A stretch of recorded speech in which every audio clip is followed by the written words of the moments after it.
Claro, aquí tienes el texto para el primer acto, siguiendo rigurosamente todas las instrucciones. Mi nombre es Elena. Tengo 78 años y un frío que ya no sé si nace del mármol de esta mesa o de mis propios huesos. Es un frío seco, persistente, que se me instala en la nuca cada vez que oigo el clic del pesado cerrojo de la puerta principal. Es el sonido que anuncia su llegada. El corazón, este viejo músculo cansado, da un vuelco sordo, no de alegría, sino de pura anticipación. Es el mismo latido arrítmico que sientes antes de que el médico te dé los resultados de una prueba, esa mezcla de pavor y resignación. El aire en este despacho es mi cómplice y mi carcelero. Huele a cera de abeja, a papel antiguo y a la ausencia de risas. Mis manos, apoyadas sobre la superficie negra y veteada, parecen las de otra persona. Están quietas, casi como un objeto decorativo más, pero por dentro tiemblan. Un temblor fino, casi imperceptible, la vibración de un motor que lleva demasiado tiempo funcionando en punto muerto, esperando una orden que nunca llega. Espero. Es lo único que me queda. Esperar el sonido de sus pasos en el parqué, cada vez más apresurados, cada vez más ajenos. Los oigo. Ricardo y Marta. Sus zapatos caros percuten contra la madera con una cadencia de negocios, una prisa que no tiene nada que ver con las ganas de ver a su madre. La puerta del despacho se abre sin que llamen. Nunca lo hacen. Entran envueltos en sus abrigos de lana, trayendo consigo el olor a la contaminación de la ciudad y a un frío que es más húmedo y sucio que el de esta sala. Se quedan de pie, como siempre, a una distancia prudencial de mi silla, como si temieran que la vejez o la tristeza fueran contagiosas. No se quitan el abrigo. Es la señal más clara, el código no escrito que me grita que su visita es un mero trámite, una casilla que mercara en sus agendas repletas. Los miro. A mi hijo, con la mandíbula tensa y la mirada fija en algún punto por encima de mi cabeza. A mi hija, que saca el móvil discretamente, revisando notificaciones con el rabillo del ojo. No son mis niños. Son dos ejecutivos que han venido a inspeccionar un activo que ha dejado de ser productivo. Y yo soy ese activo, un pasivo, más bien. Mamá, solo 5 minutos, que tenemos una reunión con los inversores japoneses. La voz de Ricardo es una cuchilla. No tiene matices ni calidez. Es la misma voz con la que da órdenes en la sala de juntas, la misma que usó para explicarme, con una paciencia insultante, por qué debía cederles el control total. Es por tu bien, para que no tengas que preocuparte por nada. Marta asiente, su mirada perdida en la pantalla del teléfono por un segundo antes de levantarla. ¿Necesitas algo? ¿El chofer? Te hemos ingresado la asignación mensual esta mañana. Dinero. Siempre es dinero. Como si un puñado de billetes pudiera rellenar el hueco que sus ausencias han cavado en mi pecho. El aire se me escapa de los pulmones en un suspiro que no llega a hacer ruido. Abro la boca para responder, pero solo sale silencio. Un silencio denso, espeso, que me llena la garganta de polvo. Asiento con la cabeza. Es mi única respuesta posible, el único gesto que me han dejado, el único que no les molesta. Pero hoy no han venido solos. Detrás de ellos, casi escondida tras el abrigo de Marta, aparece una figura diminuta. Sofía, mi nieta. Tiene 8 años y unos ojos tan grandes y oscuros que parecen contener todas las preguntas del universo. Va de la mano de su madre, pero su atención no está en ella. Su mirada recorre el despacho con una curiosidad que yo perdí hace mucho tiempo. Se fija en los libros encuadernados en piel, en los retratos antiguos, en el peso del silencio que aplasta todo en esta habitación. Lleva un vestido de lana roja que parece picarle, porque se rasca el cuello con su manita libre. Verla es como si alguien hubiera abierto una ventana en una cripta. Entra un poco de luz, un poco de aire fresco, y por un instante el olor a cera y a polvo es reemplazado por un vago aroma a galletas de mantequilla y a la inocencia del patio del colegio. Mis hijos ni se percatan de la pequeña revolución que su presencia supone. Para ellos es solo un bulto que han tenido que arrastrar consigo. Empiezan su letanía. El IBEX 35, una nueva regulación de importaciones desde Asia, los problemas con el comité de empresa. Hablan entre ellos, realmente. Yo soy solo el escenario, el telón de fondo para su breve representación. Sus palabras rebotan en las paredes forradas de robles rojas y me llegan como un eco sin sentido. No entiendo la mitad de lo que dicen, y la otra mitad no me importa. Antes, cada una de esas palabras habría sido mi vida, cada cifra, cada contrato, cada decisión. Yo construí este imperio con mis manos, con mis noches sin dormir, con el café quemado que me mantenía despierta mientras ellos dormían. Recuerdo el olor del aceite de las primeras máquinas, un olor a esfuerzo y a futuro. Ahora, el único aroma que percibo es el del perfume de Marta, una fragancia floral y carísima que me revuelve el estómago. Es el mismo perfume que llevaba el día que me trajo los papeles de la cesión, el día que me desheredó en vida con una sonrisa y un bolígrafo de plástico. Mientras la voz de Ricardo se convierte en un zumbido monótono, Sofía se suelta de la mano de su madre. Lo hace con una delicadeza sigilosa, como un pequeño animal que se aventura fuera de su madriguera. Da unos pasos sobre la alfombra persa. Sus zapatitos de charol apenas susurran sobre el tejido. Se acerca a mi mesa, a la imponente fortaleza de mármol negro que me separa del mundo, que me separa de ellos. Se detiene a mi lado, tan cerca que podría tocarla, y me mira. No mira a la fundadora de la empresa, ni a la matriarca de la familia. Me mira a mí, a Elena, a la anciana encorvada en una silla de cuero que le viene demasiado grande. Sus ojos no me juzgan, no me compadecen, no me exigen nada, solo me ven. Y en esa mirada, por primera vez en años, siento que existo más allá de las 4 paredes de este mausoleo. El calor me sube a las mejillas, un rubor casi olvidado, la reacción de un cuerpo que vuelve a sentirse observado con afecto. Entonces hace algo extraordinario, algo que rompe todas las reglas no escritas de estas visitas. Extiende su mano, pequeña y un poco pegajosa, y la posa sobre la mía, que descansa inerte sobre la fría superficie de la mesa. El contacto es una descarga eléctrica. Su piel es cálida, viva. El contraste con el mármol helado es tan brutal que me hace contener la respiración. Es un gesto tan simple, tan humano, un toque. Hacía años, literalmente años, que ninguno de mis hijos me tocaba de forma voluntaria. Sus manos solo se habían acercado a las mías para guiarme al firmar un documento o para sostenerme el brazo con impaciencia al cruzar una calle. Pero esto es diferente. Esto es conexión. Cierro los ojos un instante, intentando grabar esa sensación en mi memoria. El calor de mi nieta, un ancla diminuta en un océano de indiferencia. El temblor de mis manos se detiene bajo el peso suave de la suya. Es como si su calor hubiera derretido una capa de hielo alrededor de mi corazón. Ricardo se da cuenta. Su monólogo sobre los dividendos se interrumpe bruscamente. Frunce el ceño, una arruga de disgusto entre sus cejas perfectamente depiladas. Su mirada se clava en las 2 manos unidas sobre la mesa. Su reacción no es de ternura, sino de irritación, como si Sofía hubiera cometido una falta de protocolo. «Sofía, no molestes a la abuela», dice, y su voz recupera ese filo cortante que reserva para los subordinados que cometen un error. Es una orden, no una sugerencia, una forma de restablecer la distancia, de volver a colocarme en mi sitio de figura decorativa y silenciosa. Marta también mira, y por un segundo veo una sombra de algo indescifrable en sus ojos antes de que la máscara de eficiencia vuelva a su lugar. Aparta la vista, incómoda, como si la escena fuera una violación de su intimidad, o peor, de su tiempo. Quieren que el momento termine, que la normalidad fría y distante se restaure cuanto antes. La tensión en la sala cambia, se vuelve afilada. Pero Sofía no le hace caso, no retira su mano. Al contrario, sus deditos aprietan los míos con un poco más de fuerza. Sigue mirándome fijamente, con esa seriedad tan profunda que solo los niños poseen, como si estuviera buscando una respuesta en el fondo de mis pupilas. Y entonces, con su vocecita clara y limpia, una voz que corta el aire denso del despacho como un cuchillo de plata, hace algo que mis propios hijos, en toda su vida adulta, nunca se han atrevido a hacer. No me pide nada, no me cuenta nada, simplemente pregunta. Dirige la pregunta a su padre, pero sin dejar de mirarme a mí, como si me estuviera nombrando su aliada en ese mismo instante. El mundo parece detenerse. El tic-tac del reloj de pared se vuelve ensordecedor. El zumbido de la ciudad al otro lado de la ventana se apaga.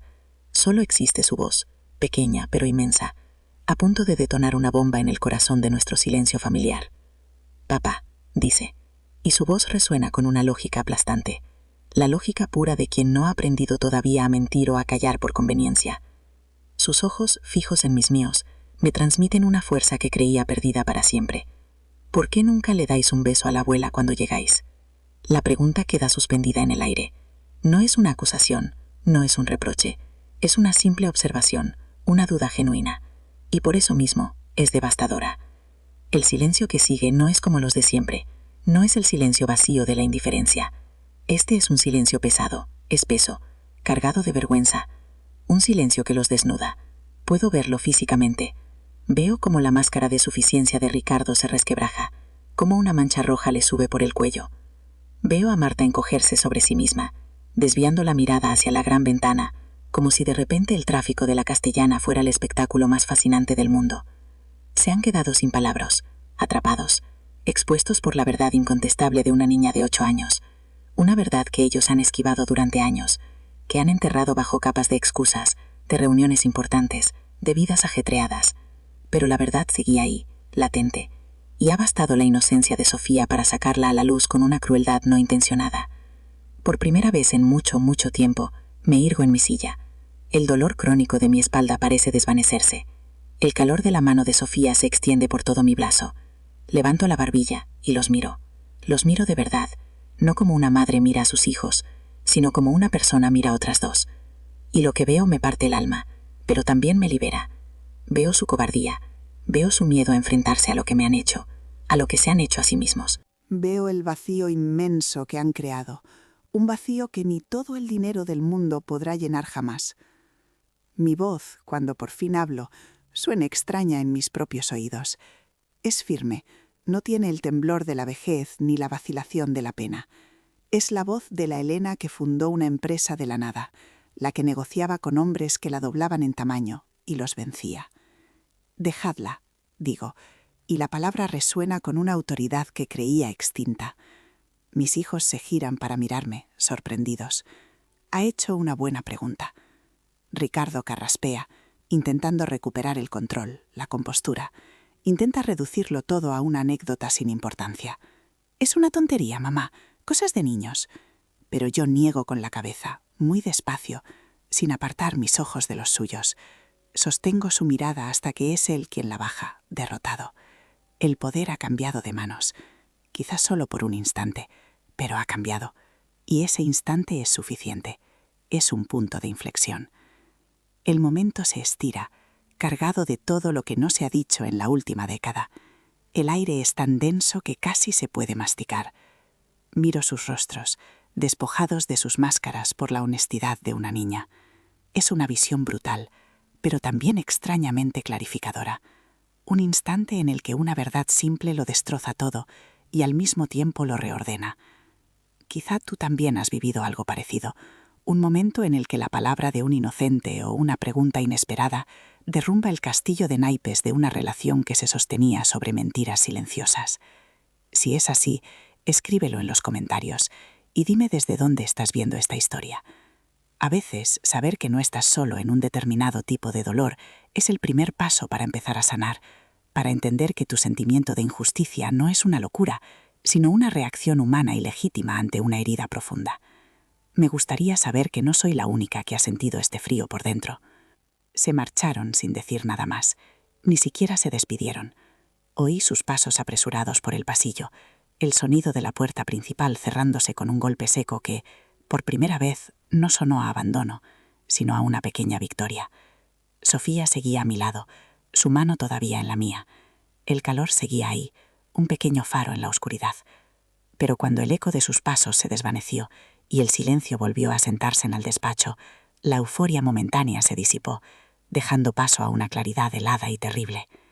La pregunta de mi nieta no me había devuelto a mis hijos, solo había iluminado la profundidad del abismo que nos separaba.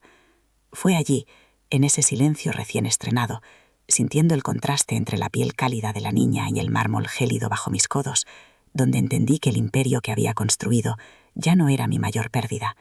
Fue allí donde comprendí que me habían arrebatado algo mucho más valioso, la certeza de haber sido amada. De acuerdo, aquí tienes el texto para el segundo acto, continuando la historia de Elena y siguiendo rigurosamente todas las instrucciones proporcionadas. El calor de la mano de Sofía se quedó conmigo mucho después de que se fuera, un rescoldo persistente en la piel. Me transportó a otra época, a una cocina minúscula en un piso de Carabanchel que olía a guiso de patatas y a la humedad de la ropa secándose en el radiador. Allí, las manos de mis hijos eran igual de pequeñas, igual de pegajosas. Se aferraban a mi delantal mientras yo removía la olla. Sus cabecitas apenas llegaban a la altura de mi cintura. Ricardo siempre me pedía que le dejara probar la salsa con un trocito de pan, y Marta, más silenciosa, simplemente apoyaba su mejilla en mi pierna, buscando el calor. Eran gestos que yo daba por sentados, el lenguaje cotidiano del amor incondicional. No había mármol negro que nos separara, solo una mesa de formica barata sobre la que hacían los deberes y me enseñaban sus dibujos. En esos dibujos yo siempre era una reina con una sonrisa enorme. Me pregunto en qué momento exacto dejé de ser esa reina para convertirme en la figura distante que soy ahora. En qué curva del camino sus manos dejaron de buscar las mías para pedir consuelo y empezaron a verlas solo como el instrumento que firmaba los cheques. Yo no nací para dirigir un imperio. Nací en un pueblo de Extremadura donde el futuro tenía el color del polvo de los caminos y el sonido de las campanas de la iglesia marcando las horas de trabajo en el campo.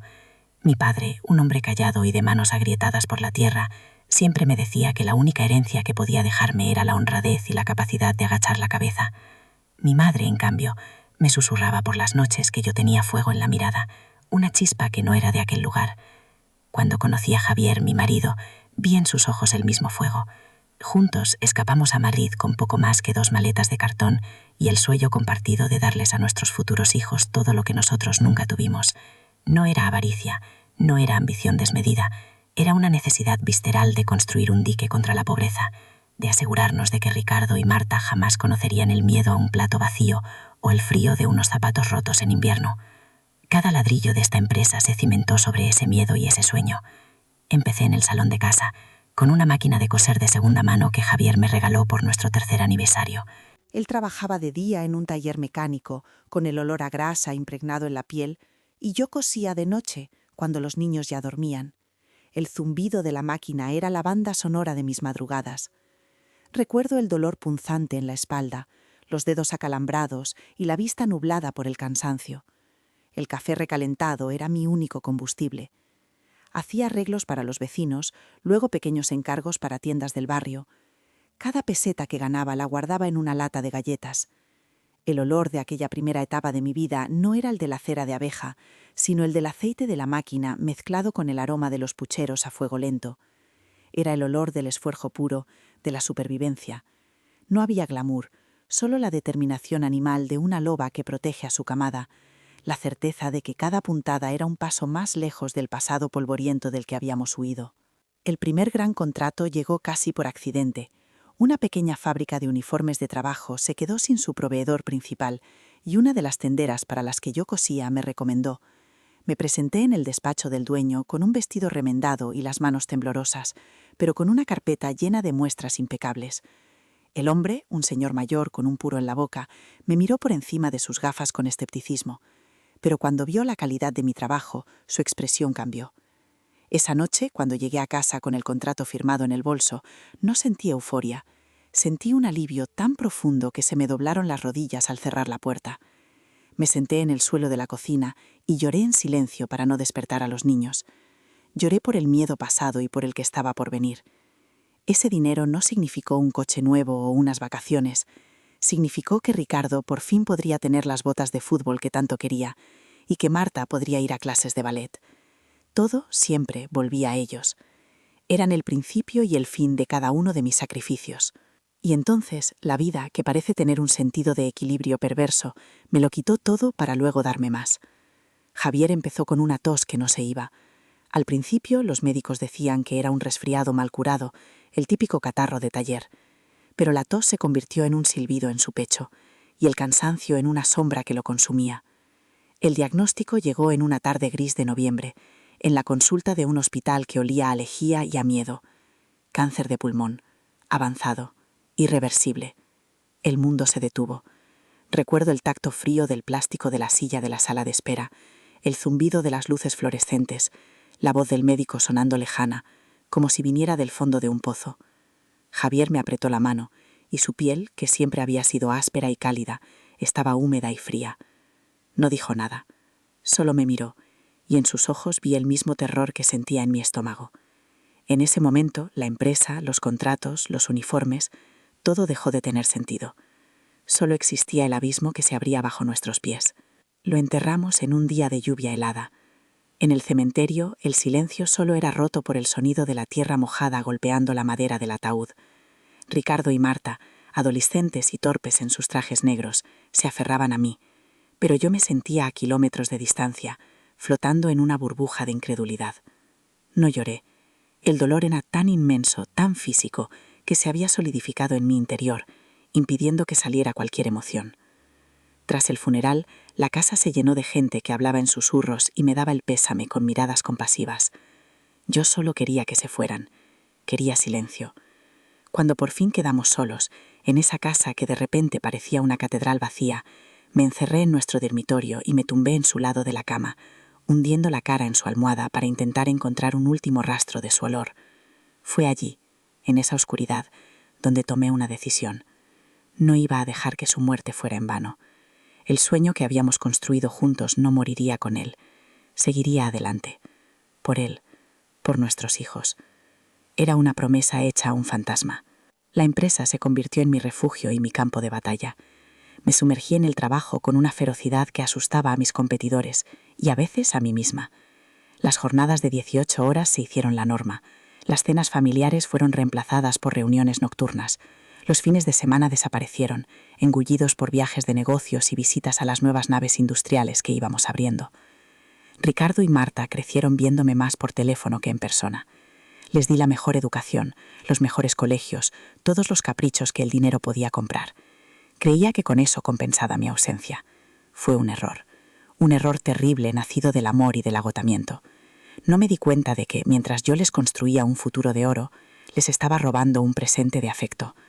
No me di cuenta de que estaban aprendiendo una lección equivocada, que el éxito se medía en cifras de facturación y que el amor era una transacción, una asignación mensual ingresada puntualmente en su cuenta. Cuando terminaron sus carreras universitarias, se incorporaron a la empresa. Al principio fue mi mayor orgullo. Verlos en sus despachos, con sus trajes caros y su aire de suficiencia, era la culminación del sueño de Javier y mío. Pero pronto empecé a notar las diferencias. Yo conocía a cada empleado por su nombre, sabía de sus familias, de sus problemas. Para ellos, los trabajadores eran recursos humanos, piezas intercambiables en un engranaje. Yo tomaba decisiones pensando en la estabilidad a largo plazo, en la reputación que habíamos tardado décadas en construir. Ellos solo hablaban de optimizar beneficios, de reestructuraciones y de mercados emergentes. Sus ojos brillaban con una ambición fría que yo no reconocía, una ambición que no tenía nada que ver con proteger a la familia, sino con el poder por el poder. Empezaron a tener reuniones a las que no me invitaban, a tomar decisiones a mis espaldas. Me convertí poco a poco en una figura decorativa en mi propio imperio. La primera gran traición llegó con el despido de Antonio, nuestro primer contable. Llevaba con nosotros desde los tiempos de la máquina de coser en el salón. Era más que un empleado, era un amigo, casi un hermano para Javier. Un día, Ricardo entró en mi despacho, sin llamar, y me comunicó que lo habían prejubilado. Usó esa palabra como si fuera un favor. La razón real era que Antonio se oponía a una de sus operaciones financieras, una jugada arriesgada que él consideraba poco ética. Discutimos. Grité como nunca lo había hecho. Le hablé de lealtad, de memoria, de los cimientos sobre los que se había construido todo aquello. Ricardo me escuchó con una paciencia gélida, la misma que usaría con un niño que no entiende el mundo de los adultos. «Mamá, los negocios son así», me dijo. «No podemos dejarnos llevar por el sentimentalismo. O te adaptas o te quedas atrás». En ese momento vi con una claridad aterradora que no estaba hablando solo de Antonio, estaba hablando de mí. La manipulación se volvió su herramienta principal. Marta era la experta en el chantaje emocional. Venía a mi despacho con su cara de preocupación ensayada y me hablaba de mi salud, de mi estrés. «Mamá, te vemos muy cansada», me decía, mientras me acariciaba el brazo con una ternura que me helaba la sangre. «Ricardo y yo podemos encargarnos de todo. Queremos que disfrutes, que viajes, que descanses. Te lo mereces». Sus palabras eran un veneno dulce, una jaula de oro que construían a mi alrededor con el pretexto de cuidarme. Empezaron a filtrar la información que me llegaba, a ahorrarme las malas noticias, a tomar el control de las reuniones importantes para no agobiarme. Me estaban aislando, cortando mis conexiones con la empresa que era mi vida, y lo hacían con una sonrisa, convenciéndome de que era por mi propio bien. Me sentía como si la cabeza me diera vueltas, incapaz de distinguir la verdad de su estrategia. Cometí el error de creer que su comportamiento era una fase, una torpeza fruto de la impaciencia juvenil. Pensé que en el fondo seguían siendo mis niños, aquellos que se acurrucaban a mi lado en la cocina. Les cedí poder, pensando que así madurarían, que entenderían el peso de la responsabilidad y volverían a mí. Les dejé tomar las riendas en negociaciones clave. Les permití firmar acuerdos en mi nombre. Cada vez que cedía sentía una punzada de inquietud, una voz en mi interior que me gritaba que estaba cometiendo una locura. Pero estaba tan cansada, cansada de luchar, de estar sola en la cima, de ser la única que recordaba a Javier y la promesa que le hice. Anhelaba la paz, el silencio, un poco de la vida que nunca tuve. Y en ese anhelo, en ese agotamiento emocional, les abrí la puerta de par en par, les entregué el cuchillo y les di la espalda, esperando una caricia y no una puñalada. La estocada final la planearon aprovechando mi debilidad física. Fue una mañana de martes. Estaba revisando unos balances cuando sentí un hormigueo en el brazo izquierdo. Las cifras del papel empezaron a bailar y un velo gris me cubrió la vista. Intenté levantarme, pero las piernas no me respondieron. Caí al suelo. El golpe sordo de mi cabeza contra la alfombra fue lo último que oí. Desperté en un hospital, con el pitido rítmico de un monitor como única compañía. Había sido un accidente isquémico transitorio, un aviso, un susto, según los médicos, una oportunidad, según mis hijos. Aparecieron en la habitación con los rostros compungidos, pero sus ojos no podían ocultar un brillo de impaciencia. No me preguntaron cómo me sentía. Empezaron a hablar del caos que mi incidente había provocado en la empresa, de la inestabilidad en los mercados, de la preocupación de los inversores. La conversación no era sobre mi salud, era sobre mi incapacidad. Allí, en esa cama de hospital con sábanas ásperas que olían a desinfectante, rodeada por el zumbido de los aparatos médicos, desplegaron su ofensiva final. Trajeron a un abogado, un hombre joven y de sonrisa afilada que me hablaba con una condescendencia insoportable. Extendió sobre la mesita de noche, junto al vaso de agua y mis pastillas, una pila de documentos. Un simple poder notarial general, Elena, dijo el abogado, para que Ricardo y Marta puedan gestionar el día a día sin tener que molestarte mientras te recuperas. Ricardo asentía gravemente. Es solo temporal, mamá, hasta que estés fuerte de nuevo. Marta me cogió la mano. Su tacto era el de una serpiente. No queremos que te preocupes por nada. Solo piensa en ponerte bien. Era una obra de teatro perfectamente orquestada, y yo era la única espectadora. Estaba débil, confundida por la medicación, aterrorizada por la fragilidad de mi propio cuerpo. Me sentía atrapada, sin fuerzas para luchar. Firme, no recuerdo ni leer los documentos. Solo veía las líneas de puntos esperando mi nombre. Ricardo me acercó un bolígrafo de plástico, uno de esos de publicidad que regalan en los bancos. ¡Qué ironía! Yo, que había firmado los contratos más importantes de mi vida con una pluma Montblanc que me regaló Javier, estaba cediendo mi imperio con un trozo de plástico barato. Mi mano temblaba tanto que mi firma salió como un garabato irreconocible. En cuanto lo hice, el ambiente en la habitación cambió. La falsa preocupación se disipó, reemplazada por una eficiencia casi militar. El abogado recogió los papeles con presteza, mis hijos se levantaron y tras un rápido «Descansa, mamá», se marcharon. No hubo un beso ni un abrazo, solo el sonido de sus pasos alejándose por el pasillo del hospital. Me quedé sola, escuchando el pitido monótono del monitor que medía los latidos de mi corazón, un corazón que en ese momento se sentía completamente vacío. Las semanas siguientes fueron una neblina de recuperación y una creciente sensación de irrealidad. Cuando volví a casa todo parecía igual, pero nada lo era. El chofer ya no esperaba mis órdenes, sino las de Ricardo. Las llamadas importantes dejaron de sonar en mi teléfono. Mis hijos me visitaban brevemente para darme informes edulcorados sobre la marcha de la empresa, resúmenes simplistas que me trataban como a una niña. Intenté un par de veces ir a la oficina, pero me encontré con barreras invisibles. Mi antigua secretaria, con la mirada baja y llena de pena, me decía que Ricardo y Marta estaban en reuniones muy importantes. Mi despacho, Mi santuario se había convertido en un lugar al que solo podía acceder con cita previa.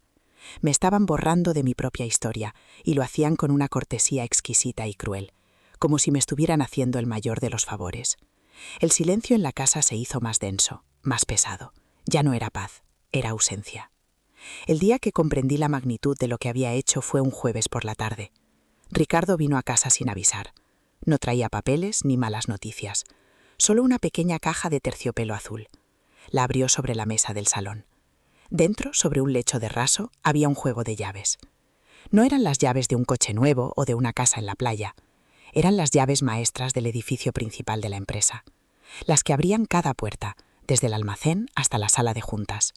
Las que yo había llevado en mi bolso durante 30 años. «Hemos cambiado todas las cerraduras por un sistema electrónico, mamá», dijo, evitando mi mirada. «Es más seguro. Ya no las necesitarás». No me las estaba pidiendo. Me estaba informando de que ya no me pertenecían. Cogí las llaves. El metal estaba frío, como siempre, pero en ese momento sentí que me quemaba la piel. Eran pesadas, cargadas con el peso de toda una vida de trabajo, de sueños, de sacrificios. No dije nada. ¿Qué podía decir? Él era el dueño ahora. Yo era solo la fundadora, una reliquia del pasado. Extendí la mano y dejé caer las llaves en la suya. El tintineo metálico que hicieron al chocar contra su palma fue el sonido más triste que he oído en mi vida. Fue el sonido de una puerta cerrándose para siempre. Ricardo cerró la mano sobre ellas, las guardó en el bolsillo de su chaqueta y se levantó. «Bueno, tengo que irme. Reunión con los alemanes». Y se fue, dejándome sola en el salón con el eco de ese sonido. Me quedé mirando la puerta por la que había salido, la misma puerta por la que había entrado de niño corriendo a abrazarme, con las rodillas sucias de jugar en el parque. Y sentí un frío que no tenía nada que ver con la temperatura de la habitación. Era un frío interno, un vacío que se instalaba en el centro de mi pecho, un lugar donde antes había un corazón, lleno de amor y de orgullo por mis hijos. Esa noche no pude dormir. Di vueltas en la cama, la ausencia de Javier a mi lado más palpable que nunca. Me levanté y caminé por la casa a oscuras, rozando los muebles con la punta de los dedos, como si fuera una extraña en mi propio hogar. Cada objeto me contaba una historia de lo que había perdido.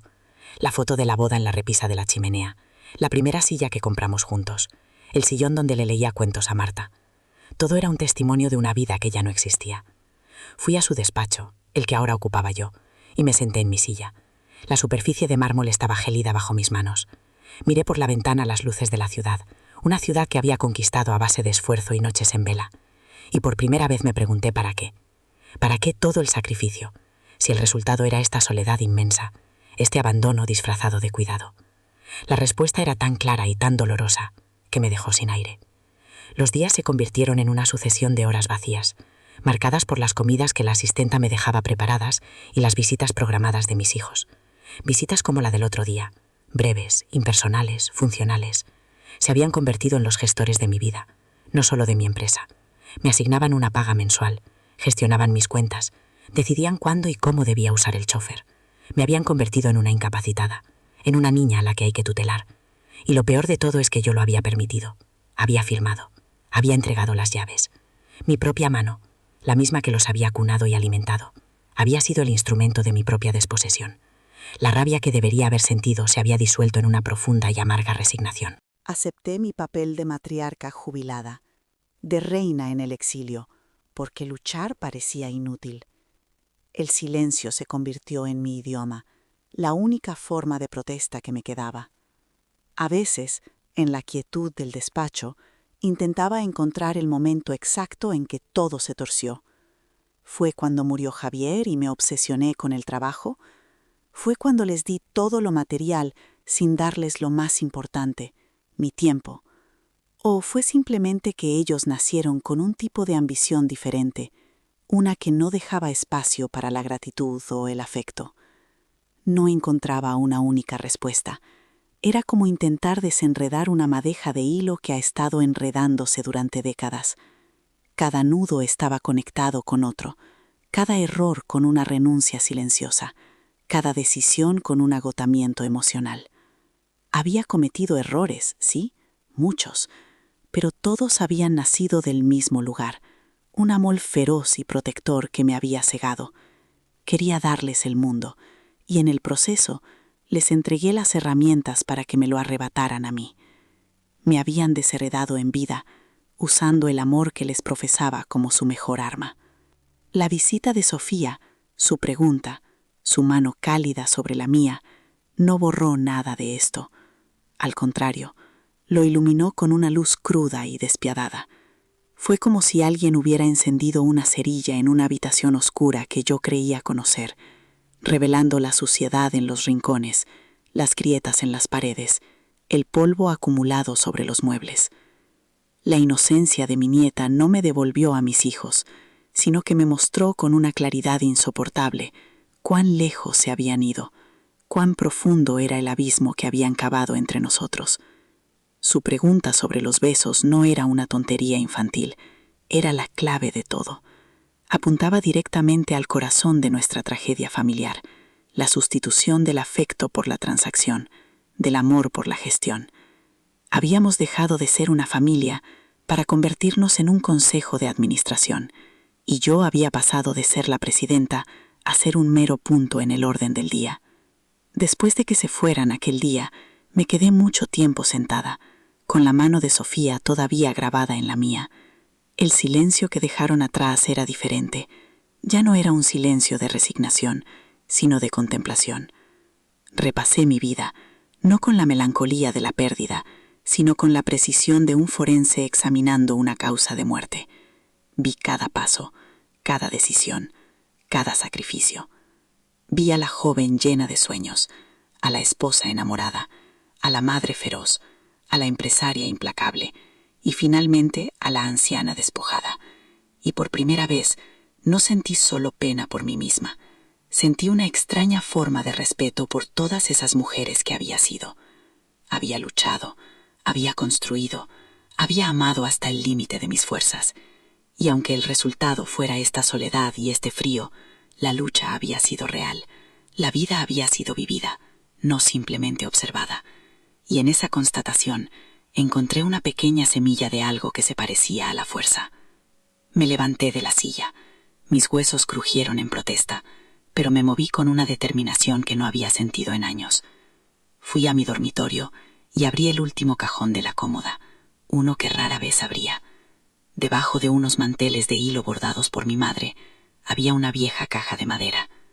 Dentro estaban mis tesoros, los únicos que realmente importaban. No había joyas ni títulos de propiedad. Había un mechón de pelo rubio de Ricardo cuando era un bebé, el primer zapato de ballet de Marta, una foto descolorida de Javier y yo en nuestra boda, y un fajo de cartas que me escribió desde el servicio militar.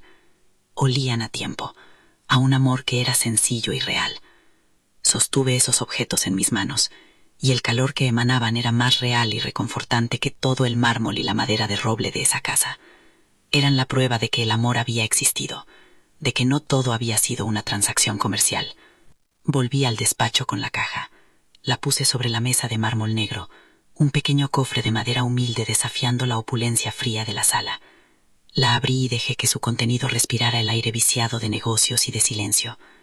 Miré los retratos de mis antepasados colgados en la pared, con sus miradas severas, y luego miré los pequeños tesoros sobre la mesa. Y entendí que había estado adorando a los dioses equivocados. Había construido un altar al éxito, al legado, al imperio, creyendo que eso era sinónimo de seguridad y de amor para mi familia. Pero el verdadero legado no estaba en las cifras de un balance, ni en el nombre de un edificio. Estaba en el calor de una mano pequeña, en el recuerdo de una risa, en el olor de un jersey de lana. Y ese legado, el más importante de todos, era el que estaba en peligro de perderse para siempre, no por sus acciones, sino por mi silencio. La pregunta de Sol. La caja de madera sobre la mesa de mármol parecía un corazón expuesto en una sala de autopsias. Cada objeto en su interior, el mechón de pelo, el zapato de ballet, las cartas de Javier, era una prueba irrefutable de un tiempo en el que el amor no era una transacción, sino el aire que respirábamos. Y al comparar ese pasado tangible con la frialdad de mi presente, una nueva sensación, más afilada que la tristeza, comenzó a abrirse paso en mi pecho. No era rabia todavía, era algo más profundo. Era la necesidad imperiosa de entender, de saber en qué momento exacto el amor se había convertido en una estrategia comercial. Necesitaba pruebas, no solo recuerdos empañados por la nostalgia. Necesitaba un documento, un ancla en la realidad que me confirmara que no me estaba volviendo loca, que mi dolor no era el desvarío de una anciana sentimental. Con una resolución que me sorprendió a mí misma, me levanté. Mis rodillas protestaron, pero las ignoré. Había un lugar en esta casa que no había visitado en años, el viejo archivo, en el ala oeste, donde guardaba los documentos fundacionales de la empresa, los originales. Aquellos papeles que Javier y yo habíamos firmado en la mesa de la cocina con una botella de sidra barata para celebrar y los niños durmiendo en la habitación de al lado. Sabía que Ricardo y Marta lo habían digitalizado todo, pero eran demasiado soberbios como para pensar que esos viejos papeles amarillentos pudieran tener algún valor. Para ellos, la historia solo era una anécdota en el informe anual para los accionistas. Para mí, en cambio, esos papeles eran el alma de todo lo que habíamos construido, y sentía, con una certeza visceral, que la respuesta que buscaba estaba allí, enterrada bajo décadas de polvo y olvido. El pasillo que llevaba al archivo estaba oscuro y olía a humedad contenida. La puesta de roble macizo se resistió. La llave de latón giró con un chirrido agónico en la cerradura. Dentro el aire era denso, casi sólido, cargado con el aroma inconfundible del papel envejecido. Hacía frío, un frío de cripta que se me metió bajo la ropa. Encendí la única bombilla que colgaba del techo. Su luz amarillenta y débil apenas lograba perforar las sombras que se acumulaban en los rincones. Las estanterías metálicas se elevaban hasta el techo, repletas de archivadores de cartón idénticos, cada uno con una etiqueta escrita a mano, con mi propia caligrafía de hacía 30 años. Recorrí los pasillos con la punta de los dedos, rozando los lomos de los archivadores. Cada uno era un capítulo de mi vida. Proveedores 1985, contratos Expansión Sur, nóminas 1990. Era el esqueleto de mi imperio, y yo me sentía como una arqueóloga desenterrando su propia civilización perdida, buscando el artefacto que explicara su caída. El silencio era absoluto, roto solo por el sonido de mi propia respiración, que sonaba extrañamente fuerte en la quietud de la sala. Lo encontré en la última estantería, en la parte de abajo. Acta fundacional y estatutos originales, 1982. El cartón estaba blando por la humedad y las esquinas deshechas. Tuve que hacer fuerza para sacarlo, y una pequeña nube de polvo se levantó, haciéndome toser. Me senté en el suelo helado, sin importarme el frío que me traspasaba el abrigo, y lo abrí sobre mi regazo. Allí estaban, las páginas mecanografiadas con una vieja Olivetti, con las correcciones hechas a mano con el bolígrafo rojo de Javier, y al final nuestras firmas. La suya, enérgica y angulosa, la mía, más redondeada y caligráfica. Recordé el momento exacto en que firmamos. Javier me había mirado, sus ojos brillando con una mezcla de terror y excitación, y me había dicho: «Elena, esto es para siempre, es nuestro legado para los niños». Sostuve ese papel entre mis manos temblorosas, y el calor de aquel recuerdo fue tan intenso que por un momento me cegó. Era la prueba de que nuestro sueño había sido puro, de que había nacido del amor y no de la codicia. Pero no era la respuesta que buscaba. La respuesta estaba oculta justo debajo. Debajo de los estatutos originales, doblado en 4, había un folio que no pertenecía a esa época. El papel era blanco, moderno, con el membrete de una prestigiosa clínica neurológica de la calle Serrano. El corazón me dio un vuelco tan violento que sentí un dolor agudo en el pecho. Mis manos, que ya temblaban, se volvieron torpes, casi inútiles. Me costó una eternidad desdoblarlo. Era un informe médico preliminar sobre mí, Elena Soria. La fecha era de hacía casi un año, justo unas semanas antes de mi incidente isquémico. No era un diagnóstico, sino una evaluación de capacidades cognitivas solicitada por la familia. Lo habían encargado a mis espaldas.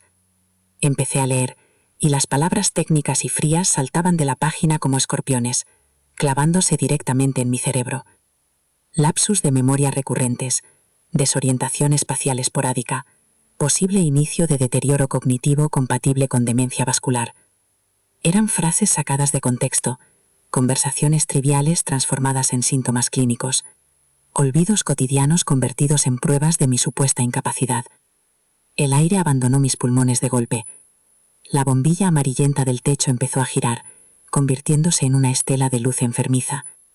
El suelo de cemento bajo mis piernas pareció inclinarse, y tuve que apoyar una mano para no caerme de lado. Un sudor frío me recorrió la espalda, empapando la blusa de seda. El informe temblaba en mis manos con tanta violencia que el papel emitía un susurro sibilante, el único sonido en un mundo que de repente se había quedado mudo. No era solo que me hubieran despojado de mi empresa, era mucho peor. Habían intentado despojarme de mi propia mente. Habían estado construyendo un caso, ladrillo a ladrillo, para declararme legalmente incompetente. La preocupación de Marta por mi cansancio, la insistencia de Ricardo en que me lo tomara con calma, el abogado con su sonrisa de tiburón en el hospital, no habían sido actos de ambición impulsiva. Había sido un plan, una conspiración fría, metódica y cruel para anularme como persona, para convertir a su madre en un diagnóstico médico, en una firma incapacitada que ya no pudiera estorbar en su camino. La revelación fue como un rayo que ilumina un paisaje en plena noche, mostrándolo todo con una claridad brutal y aterradora.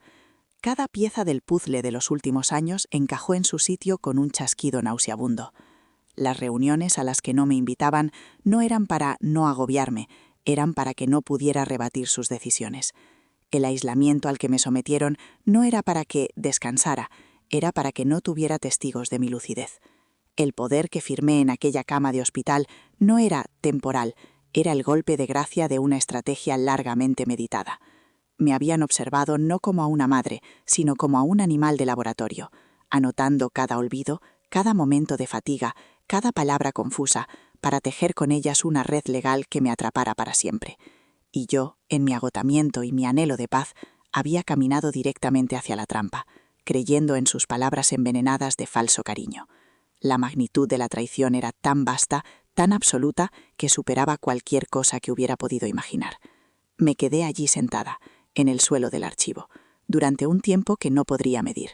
El mundo exterior dejó de existir. El frío del cemento se filtró a través de mi ropa, entumeciendo mis miembros, pero yo no lo sentía. Dentro de mí solo había un silencio blanco, un vacío ensordecedor. Era el silencio que sigue a una explosión devastadora, cuando el humo todavía no se ha disipado y es imposible evaluar la magnitud de la destrucción. Habían atacado el último reducto de mi identidad, mi mente. Si lograban demostrar que ya no era yo misma, entonces nada de lo que dijera o hiciera tendría valor. Mis recuerdos, mis objeciones, mi dolor, todo sería desestimado como los delirios de una anciana senil. Me estaban borrando de mi propia vida, reescribiendo mi historia como la de una mujer que se desvanece, para justificar sus actos. Era el crimen perfecto, porque la víctima, según su versión, ni siquiera sería consciente de haber sido robada. Y en ese silencio helado sentí como mi corazón se rompía, no con un estallido, sino con el crujido lento y silencioso del hielo que se resquebraja. Hay traiciones que no hacen ruido, que no dejan moratones. Son las que se firman en despachos con aire acondicionado, las que se susurran en conversaciones telefónicas, las que se disfrazan de preocupación y cuidado. Son las peores, porque no solo te quitan lo que tienes, sino que intentan convencerte de que te lo han quitado por tu propio bien, de que tu percepción de la realidad está equivocada. Te hacen dudar de tu propia cordura, de tu propia memoria.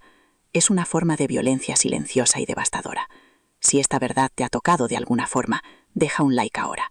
Este simple gesto demuestra que este dolor no se ha vivido en soledad. A veces, el simple hecho de saber que alguien más en el mundo entiende la profundidad de esa herida es el primer paso para dejar de sentirse una víctima y empezar a recordar que sigue siendo una persona, con una voz y una dignidad que nadie tiene derecho a arrebatarte, por mucho que lo intenten con informes médicos y poderes notariales. No sé cuánto tiempo pasó, pero finalmente el entumecimiento empezó a retirarse, y debajo de la capa de hielo del shock y del dolor algo comenzó a arder. No fue una llama grande y crepitante, sino un rescoldo pequeño, terco, que se negaba a apagarse.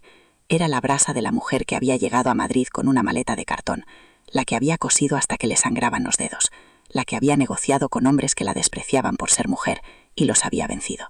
Era la furia, una furia fría, clara y afilada como un bisturí. No era la ira impotente de una víctima, sino la rabia lúcida de alguien que por fin comprende la totalidad del campo de batalla. Me di cuenta de que mis hijos no solo me habían subestimado, habían olvidado por completo quién era yo. Habían confundido mi cansancio con debilidad, mi silencio con rendición, y ese iba a ser su mayor error. El frío del suelo ya no me afectaba, porque el fuego que crecía en mi interior era mucho más intenso. Me levanté. Mis movimientos ya no eran los de una anciana frágil. Eran lentos, sí, pero deliberados, cargados de un nuevo peso, de una nueva gravedad. Doblé el informe médico con una precisión casi quirúrgica y lo guardé en el bolsillo interior de mi chaqueta, junto a mi corazón. El papel, que antes me había quemado, ahora se sentía como una armadura. Apagué la luz y cerré la puerta del archivo sin hacer ruido.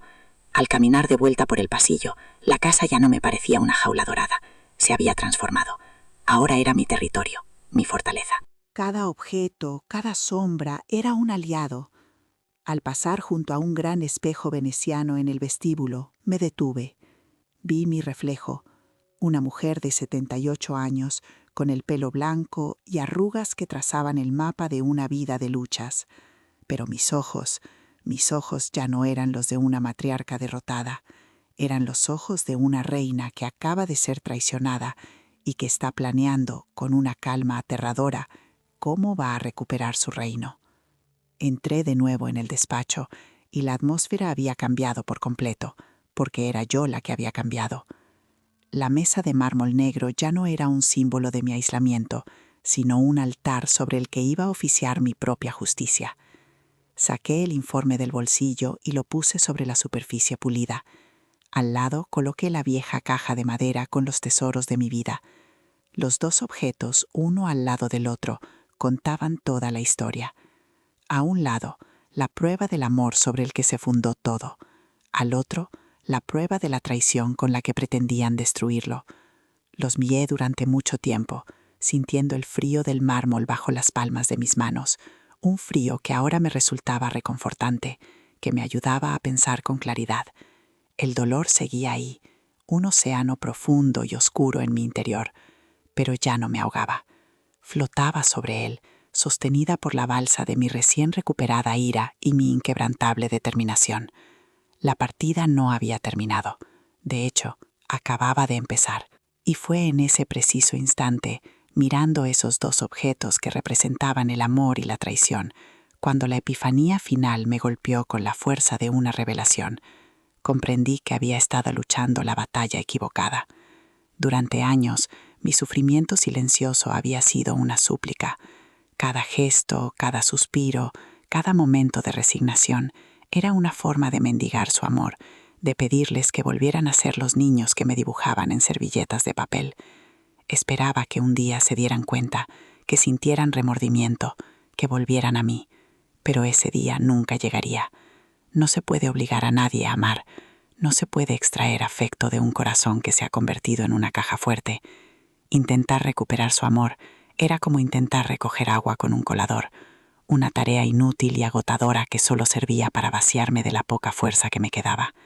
La solución no era hacer que me amaran, la solución era dejar de necesitar su amor para poder respetarme a mí misma. La decisión se solidificó dentro de mí, no como una explosión, sino como el lento fraguado del hormigón. Dejar de pedir, dejar de esperar, dejar de sufrir en silencio. Mi objetivo ya no era recuperar a mis hijos, sino recuperarme a mí misma. Mi dignidad no era algo que ellos pudieran concederme o quitarme, era mía, y yo la había abandonado en un rincón polvoriento, como los archivos de mi empresa. Era hora de reclamarla. Cogí el teléfono, ese aparato que durante tanto tiempo solo había servido para recibir sus llamadas breves y funcionales. Mis dedos no temblaban al marcar el número. Era un número que no había marcado en más de 20 años, pero que mi memoria, esa memoria que ellos querían declarar enferma, recordaba a la perfección. Al otro lado de la línea, la voz de un hombre, ahora envejecido, pero todavía reconocible, respondió. «Dígame». Mi voz, cuando hablé, sonó serena, firme y absolutamente lúcida. «Antonio», dije, «soy Elena. Necesito que nos veamos. Tenemos que hablar». «Claro, aquí tienes el texto para el cuarto y último acto», continuando la historia de Elena y siguiendo rigurosamente todas las instrucciones proporcionadas. 1. La voz de Antonio al otro lado del teléfono fue como encontrar un puerto en mitad de la tormenta más violenta. Era la misma voz grave y tranquila que me había ayudado a descifrar los primeros balances contables hacía 40 años, cuando de empresa era solo un sueño y un puñado de facturas desordenadas en una caja de zapatos. Quedamos en un viejo café de la calle Huertas, uno de esos lugares que huelen a café de verdad y a madera antigua, lejos de los restaurantes de diseño donde mis hijos cerraban sus tratos. Cuando entró, vi que el tiempo también había arado surcos en su rostro, pero sus ojos, detrás de unas gafas gruesas, conservaban la misma mirada leal y honesta que recordaba. No necesité muchas palabras. Le deslicé el informe médico por encima de la mesa de mármol veteado. Lo leyó en silencio, sus nudillos blanqueándose al apretar la taza de café. Cuando levantó la vista, su expresión no era de pena, sino de una ira contenida, la ofensa de un hombre bueno ante una injusticia flagrante. No me juzgó por haber firmado, no me preguntó por qué había tardado tanto en reaccionar. Solo dijo una frase, una que resonó en mi alma como un juramento. «Dime qué necesitas, Elena. Estoy contigo, como siempre». Antonio no era un salvador, era un puente hacia mi propio poder olvidado. Se movió con la eficacia silenciosa que siempre le había caracterizado. A los 2 días, estábamos sentados en el despacho de un abogado que no tenía vistas panorámicas ni muebles de diseño escandinavo. Su oficina era pequeña, atestada de libros con los gnomos gastados, y olía a papel y a justicia lenta pero implacable. Se llamaba Fermín, un hombre de mi edad con las manos manchadas de tinta y una mente que cortaba como el diamante. Durante semanas nos sumergimos en un mar de papeleo. Cada día yo llegaba a su despacho y extendíamos sobre la mesa los documentos que Antonio había ido recopilando a través de viejos contactos leales dentro de la empresa. Yo reconstruía mi historia, no con lágrimas, sino con fechas, cifras y actas. Cada firma mía, cada decisión, cada correo electrónico era una prueba de mi lucidez.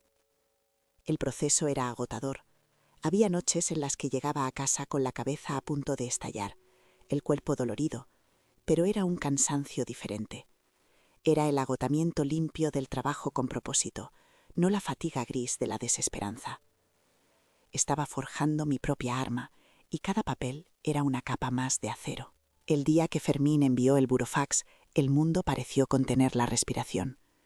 El documento era una obra de arte de la precisión legal, una notificación formal revocando el poder notarial, alegando vicio en el consentimiento por coacción emocional y abuso de una situación de vulnerabilidad física, adjuntando como prueba preliminar el infame informe neurológico. No pedía una negociación, exigía la restitución inmediata de todos mis poderes de administración y anunciaba el inicio de acciones legales por administración desleal. Después de que el mensajero se fuera, un silencio profundo se instaló en el despacho de Fermín. Miré por la ventana el cielo plomizo de Madrid. No sentía euforia ni sed de venganza. Sentía el vértigo helado de quien acaba de saltar de un acantilado, confiando en que aprenderá a volar durante la caída. Había cruzado el punto de no retorno. La guerra ya no era una posibilidad, era un hecho. Puse mis manos sobre la mesa para que Fermín no viera cómo temblaban. No era un temblor de miedo, sino la vibración de un motor que, después de años en punto muerto, acababa de arrancar con una potencia ensordecedora.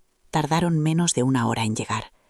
Oí el frenazo brusco del coche en la enterra y el sonido de sus pasos apresurados y furiosos sobre la grava del jardín. Ya no eran los pasos medidos de los ejecutivos que vienen a cumplir un trámite.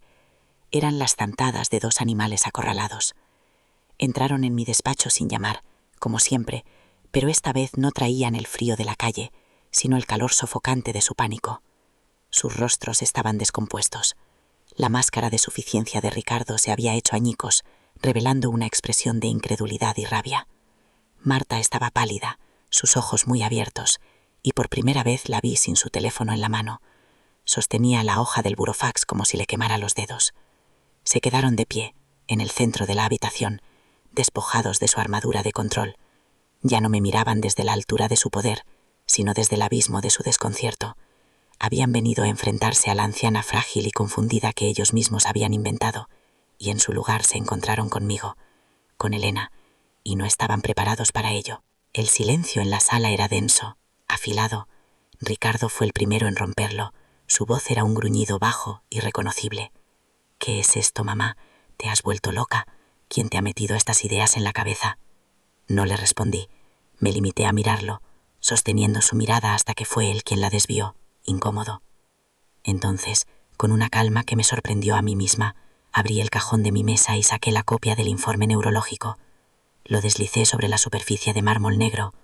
El papel blanco se detuvo justo frente a ellos, una acusación silenciosa e irrefutable. Marta ahogó un grito, llevándose una mano a la boca. La cara de Ricardo pasó del rojo de la furia al blanco ceniciento del shock. Lo vieron. Vieron la prueba física de su conspiración, la evidencia de su traición.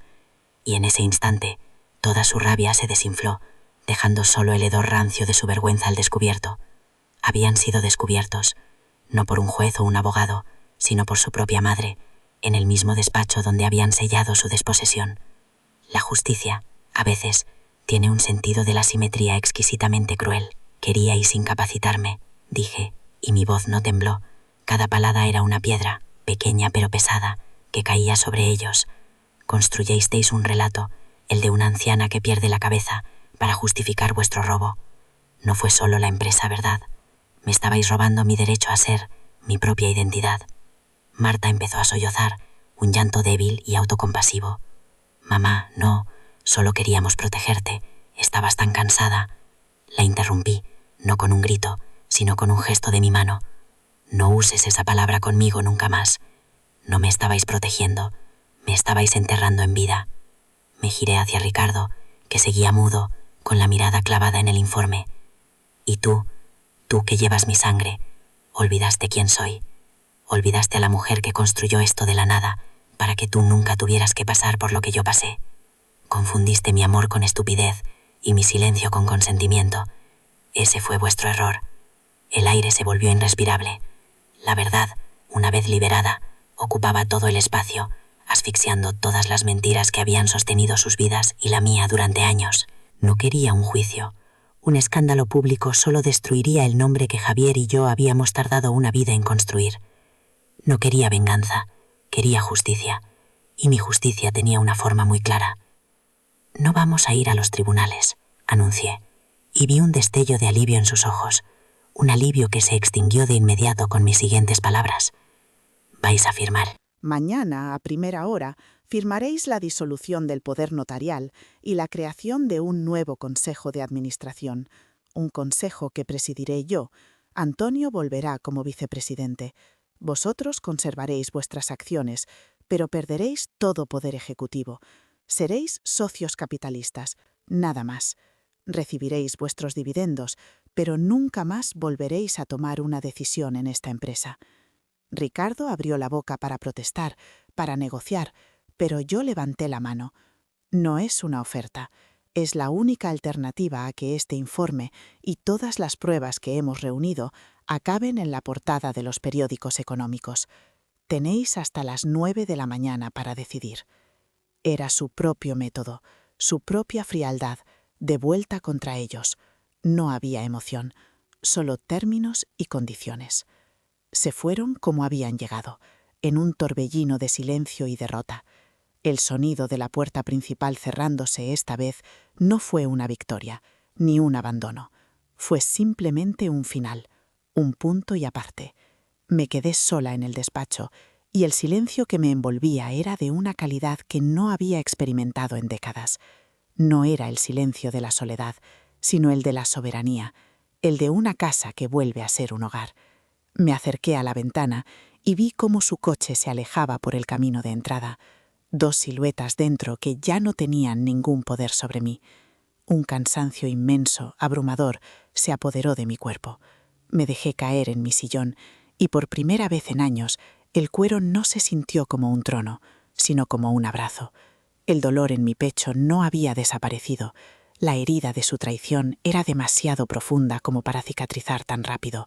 Pero ya no era un dolor que me paralizaba, era la memoria de una batalla ganada, la prueba de mi propia supervivencia. Y en medio de ese agotamiento sentí una paz profunda, casi sagrada. Al día siguiente firmaron. Lo hicieron en el despacho de Fermín, con la cabeza gacha, evitando mi mirada. No hubo más palabras, no eran necesarias. Cuando salí a la calle, el sol de la mañana me dio en la cara, y tuve que entrecerrar los ojos. El aire de Madrid olía a tilos y a vida. No volví a la oficina. Llamé a Antonio y le dije que tomara el timón. Mi lucha no había sido para recuperar un despacho, sino para recuperar el derecho a cerrarlo por dentro cuando yo quisiera. Mi primer acto como mujer libre fue llamar a mi nieta. Le pedí a Marta que me la pasara, y su voz por primera vez sonó pequeña y obediente. Hablé con Sofía, y su risa al otro lado del teléfono fue la música más hermosa que había oído en mi vida. Hice planes con ella, planes que no incluían reuniones ni balances, planes para ir al retiro a ver los patos, para comprar cromos, para comer helado de chocolate aunque hiciera frío, planes para construir un legado diferente, uno que no se pudiera medir en cifras, sino en el calor de una mano pequeña sosteniendo la mía. Esa noche volví a mi despacho. La mesa de mármol negro seguía allí, fría e imponente, pero ya no me intimidaba. Era solo un mueble, un testigo mudo de mi historia. Sobre ella había una única hoja de papel en blanco y la vieja pluma Montblanc de Javier. Empecé a escribir. No era una carta para mis hijos ni para mis abogados. Era una carta para él, para Javier. Le conté todo, el dolor, la traición, la lucha. Le conté cómo nuestros hijos se habían perdido en el laberinto del imperio que construimos para protegerlos. Y le conté lo de Sofía, su pregunta, su beso no dado que lo cambió todo. Le dije que el legado estaba a salvo, pero que yo, por fin, también lo estaba. Cuando terminé, no firmé. Doblé la carta con cuidado y la guardé en la vieja caja de madera, junto a su mechón de pelo y sus cartas del servicio militar. Cerré la caja y al hacerlo, sentí que cerraba la puerta a una vida de sufrimiento silencioso. Me levanté, apagué la luz del despacho por última vez y caminé hacia mi dormitorio, sintiendo bajo mis pies no el peso de un imperio, sino la ligereza de mi propia y recuperada paz. De acuerdo, aquí tienes el texto para el quinto y último acto, el epílogo, siguiendo rigurosamente todas las instrucciones proporcionadas. 1:63. Si has llegado hasta aquí, si has caminado a mi lado por los pasillos silenciosos de mi historia, ya no eres un espectador, eres un confidente. Por eso te escribo esta carta, desde este mismo despacho, sentado en esta misma silla.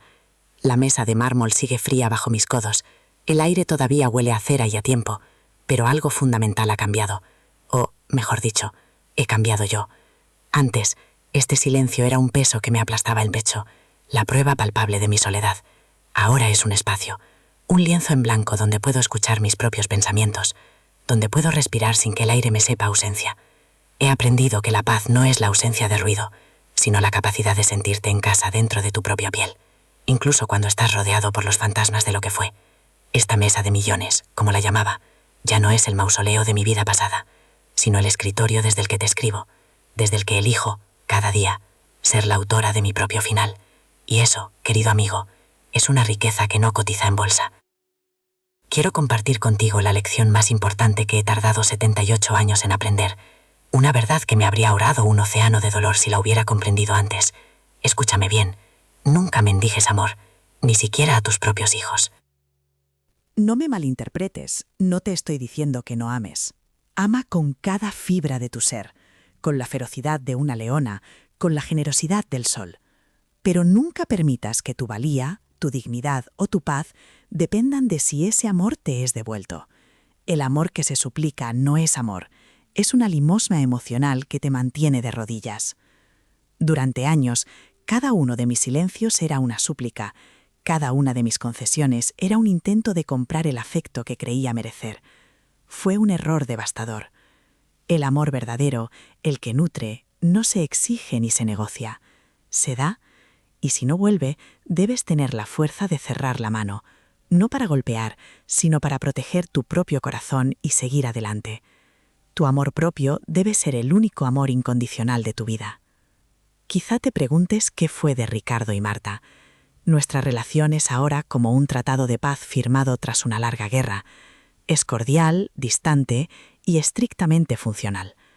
Reciben sus dividendos puntualmente cada trimestre, como estipulamos en el acuerdo. Me llaman por mi cumpleaños y en Navidad, conversaciones breves que siguen un guión predecible y carente de cualquier calor. No hay reproches, pero tampoco hay abrazos. He llegado a aceptar que no puedo cambiarlos. son el resultado de sus propias elecciones, pero también de mis errores, de haberles enseñado que el éxito era un sinónimo del poder y no de la felicidad. Los he perdonado, no porque se lo merezcan o porque lo hayan pedido, sino porque yo merecía liberarme del ancla del resentimiento que me mantenía hundida. Perdonar no fue un acto de generosidad hacia ellos, fue el acto definitivo de amor propio. Les deseo paz, pero la busco y la cultivo lejos de ellos, en mi propio jardín, un jardín que por fin he aprendido a regar yo misma. Mi verdadero legado, la luz que disipó todas las sombras, tiene 8 años y huele a galletas de mantequilla. Sofía. Mi nieta es mi puente hacia el futuro, la prueba viviente de que el amor puede florecer en las circunstancias más áridas. Nuestros martes por la tarde son sagrados. La casa, antes un mausoleo silencioso, se llena con el sonido de su risa mientras jugamos a las cartas en el suelo del salón, o con el aroma de la tarta de manzana que horneamos juntas, manchándonos de harina hasta las cejas. Ella no ve a la fundadora de un imperio, ni a una anciana herida. Ve a su abuela. Me hace preguntas sobre las estrellas, me cuenta sus secretos del colegio y se acurruca a mi lado en el sofá para ver películas de dibujos animados. Su mano, pequeña y cálida, buscando la mía, es el único contrato que necesito firmar, el único dividendo que anhelo recibir. Ella me ha enseñado que los momentos más valiosos de la vida no se acumulan en una cuenta bancaria, sino en el corazón, y que la verdadera riqueza es tener a alguien que te apriete la mano, no por lo que tienes, sino por lo que eres. Durante décadas, creí que mi legado eran los edificios con mi apellido en la fachada, las cifras de facturación, la posición en el mercado. Construí un monumento a mi miedo a la pobreza, un imperio de ladrillo y cristal, y en el proceso casi perdí mi alma. Hoy entiendo que un legado no es lo que dejas para la gente, sino lo que dejas en la gente. Mi verdadero legado no está en el testamento que firmaré, sino en esta historia que te estoy contando. Es la prueba de que nunca es tarde para reclamar tu dignidad. Es la semilla de fuerza que espero plantar en ti, para que recuerdes que tu voz importa, incluso si tiembla. Es cada risa compartida con Sofía, cada recuerdo de calidez que estoy tejiendo en su memoria. Quiero que ella recuerde a una abuela que, incluso después de la peor de las tormentas, aprendió a bailar bajo la lluvia y encontró la paz no en la victoria sobre los demás, sino en la conquista de sí misma. Ese es un legado que ningún consejo de administración puede arrebatarte. Sé que al otro lado de esta pantalla, muchos de vosotros estáis librando vuestras propias batallas silenciosas. Quizá te sientas invisible en tu propia casa, ignorado por aquellos a quienes más has dado. Tal vez tu amor y tu sacrificio se dan por sentados, y tu voz se ha ido apagando hasta convertirse en un susurro que ya ni tú mismo reconoces.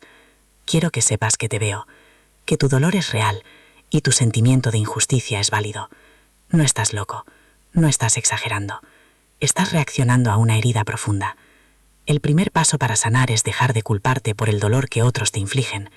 Tu valía no disminuye por la incapacidad de otros para verla. Eres un ser completo, digno de respeto y de amor, empezando por el tuyo propio. La historia que te he contado no es solo mi historia. Es el reflejo de miles de almas que, como tú, han sufrido en silencio esperando un reconocimiento que nunca llega. Pero la llave para abrir la puerta de esa prisión, querido amigo, siempre ha estado en tu bolsillo. Mi historia nació en la soledad de este despacho en Madrid, pero su propósito es viajar, cruzar fronteras y océanos para llegar a quien necesite escucharla. Por eso, me atrevo a pedirte algo. Ahora cuéntame, ¿desde qué ciudad o país me estás viendo? Quiero saber hasta dónde ha llegado esta historia.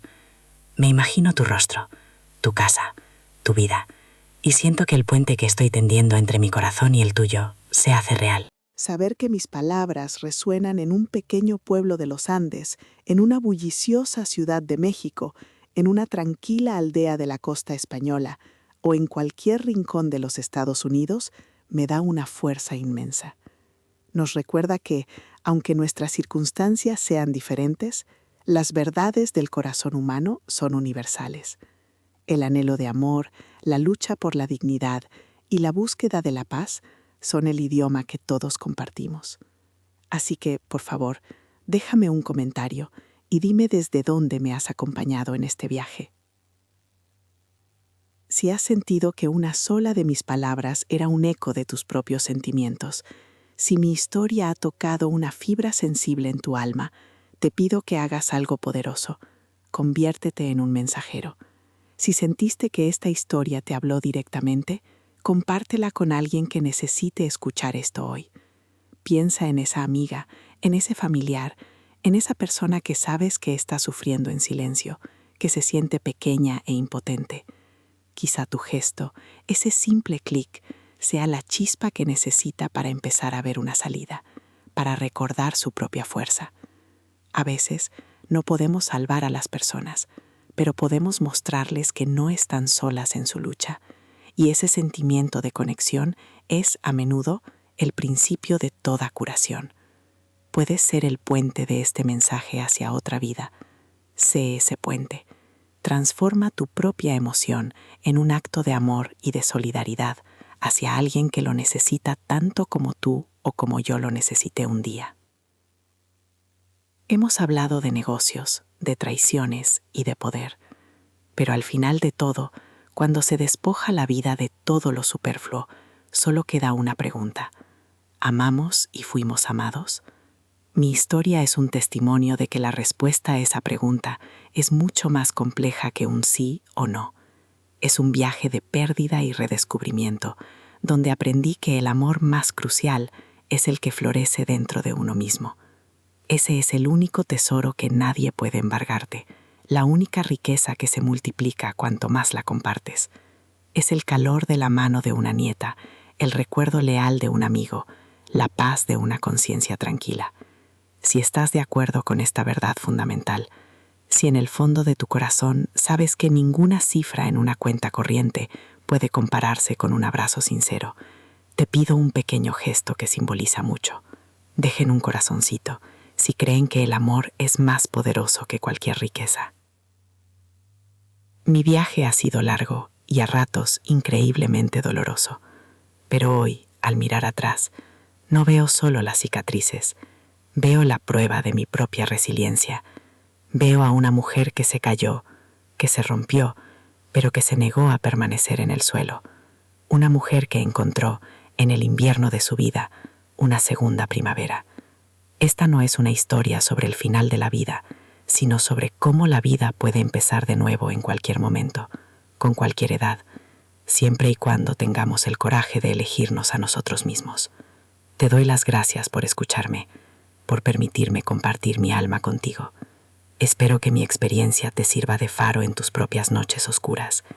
Recuerda siempre que mereces una segunda oportunidad para ser feliz, para vivir en paz, para ser libre.